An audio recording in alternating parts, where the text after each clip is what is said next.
In this short video, we're going to be showing how local volunteers can follow some simple Facebook best practices so they can continue to create their best community content and connect with their audience in meaningful ways online, coming right up.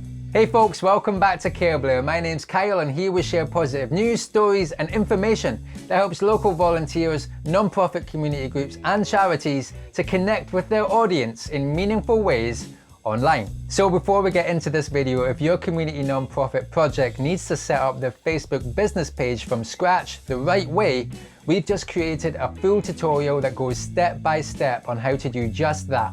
You can find out more by clicking the link in the video description box below. The best advice that we have to share with you today is to focus on the content.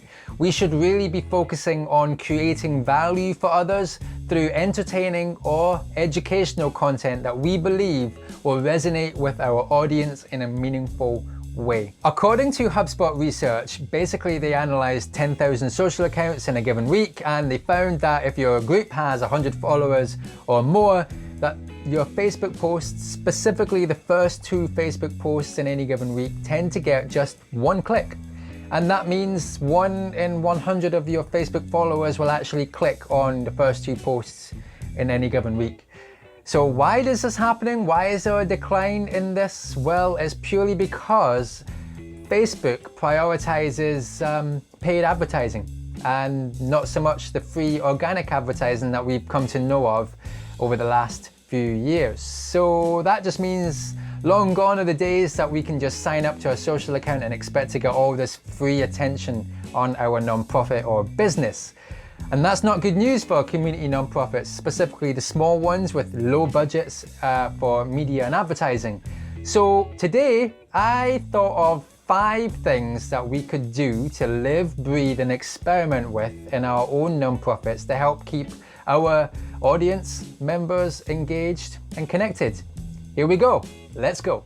Number 1 is to post content 2 to 4 times a week. Many of us have fallen into the trap of posting the same type of content all day, every day. And it usually falls into the content type of updates. We're usually sending updates about what we're doing on our projects and how they're performing multiple times throughout the day. However, Facebook prioritizes fresh content, and that means they don't want to be overwhelming users' feeds with the same type of content or the same type of content from the same group. So basically, posting once per day will actually help your community to digest your information much easier, but it will also encourage Facebook's algorithm to actually actively promote your nonprofit's projects. Number 2 is to craft a compelling story. Content, especially from nonprofits, performs its best when we don't focus on selling ourselves, our products, or our services. They perform their best when we focus on the story and the people that make that story come alive. The community prefer to read, watch, and listen to a story that really tugs at their heartstrings and brings out those emotions. They don't want to be bombarded with updates, and they certainly don't want to be repeatedly asked to donate to your shiny new project every time they come to your Facebook page or any social page for that matter. Let's take out our phone or any other camera that we have nearby and let's get inspired by the people and the environment around us. There's so many stories to be captured that relate to the projects that we're working on. So let's see if we can create a 30-second video, or if it's a really good story, why not go for a minute or longer and then share that with your audience and just watch how much more of a connection you'll get by sharing authentically what you are up to. The key here is to let your community develop curiosity about you through your stories and actions, and over time they'll then do their own research about what it is you actually do in terms of services and products once they've got to build that relationship with you just a little bit deeper. Number 3 is to create visual content that captures the story of your organization. So we all know that our community-wide lockdowns have made pictures, written word, audio and videos that much more important as people go from recreating their old normal into the new virtual environments that we know of today. There is something super magical about watching in real time how our donations are really making a positive impact in our communities. And video is still the best way to do this. People, community members actually want to follow what you're doing with their donations. By making videos, your nonprofit can take the video still frames and use them as images.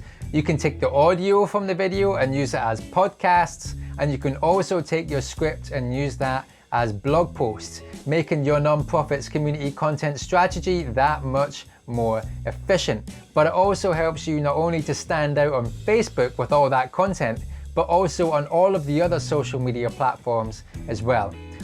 Talking about hitting a few birds with one stone, right? And number 4, respond to those who comment on your posts. Many of us already do this, but it is important to remember that it's in the small, kind-hearted gestures that we really do make life much better for us all. So continue sharing that love. And finally, number 5 is to brand your content consistently with logos, colors, and type. If you're not paying Facebook for advertising, then a good way to help the people you reach through free advertising to remember you is to consistently brand all of your videos and images. If you want to learn how to insert your logo into your Facebook images using Canva, then we've got a link in the video description box below that will help you to do just that. And there we have it, folks. We've just learned how to leverage some of Facebook's best practices so that we can continue to connect with our audiences in meaningful ways online. I really hope you found some value in this video, and I can't wait to share even more with you next time. And if you have any questions, just feel free to reach out and I'll try my hardest to get back to you. And remember, sharing is caring. Something's so right. This is our time. There's no tired of trying to walk the dotted line. There's no waiting, hesitating.